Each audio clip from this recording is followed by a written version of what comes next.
মিষ্টি আমসত্ত্ব দিয়ে চাল কুমড়ার চাটনি। এই চাটনিটা খেতে খুব মজার হয়।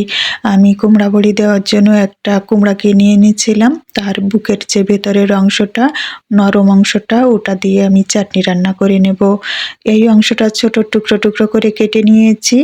আর যে শক্ত অংশটা ছিল সেই শক্ত অংশটা দিয়ে আমি কুমড়া বড়ি দিয়েছি।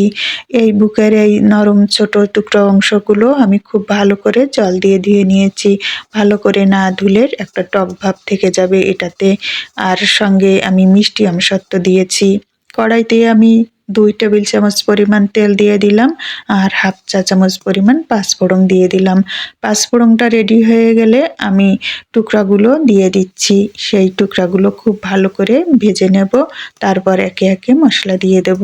হলুদ দিলাম হাফ চা চামচেরও কম আর চিনি দিলাম 4 চা চামচের মতো। আমি চিনি আরও দেব, চিনি আরও লাগবে।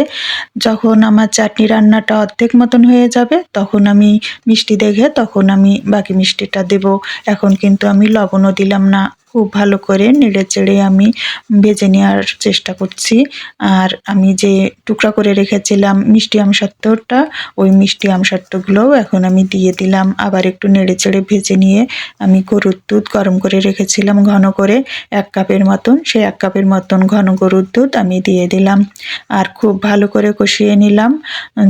চাল কুমড়ার যে টুকরাগুলো, ওই টুকরাগুলোর ভেতর যেন মিষ্টিটা ঢুকে যায়, তাই খুব ভালো করে কষিয়ে নিয়ে এখন ঝোল দেওয়ার জন্য জল দিয়ে দিয়েছি।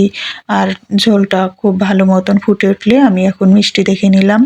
আর 1 চা চামচ লবণে দিয়ে দিলাম। লবণ তো আগে দেয়নি, এখনই 1 চা চামচ পরিমাণ লবণ দিলাম। আর সাথে দিলাম 2 চা চামচ পরিমাণ চিনি। আমি কড়াইতে চেপে চাল কুমড়ার টুকরাটা দেখে নিলাম, একদম নরম হয়ে গেছে আর আমসত্ত্বটাও ফুলে উঠেছে। চাটনি রান্নাটা প্রায় হয়ে এসেছে। চাটনি নামানোর আগে আমি আরেকবার মিষ্টি দেখে নেব। চাটনি জিনিসে মিষ্টি ঠিক মতন না হলে খেতে ভালো লাগে না।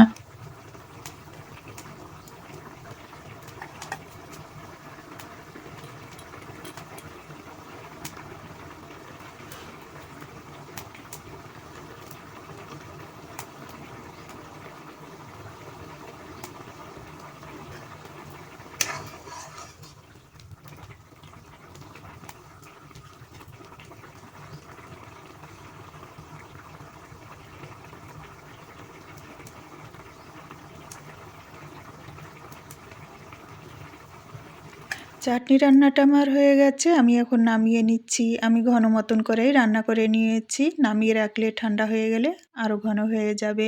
ভালো থেকো বন্ধুরা, আমাদের পাশে থেকো, লাইক করো, কমেন্ট করো আর ভিডিও তৈরি করতে উৎসাহ দিও।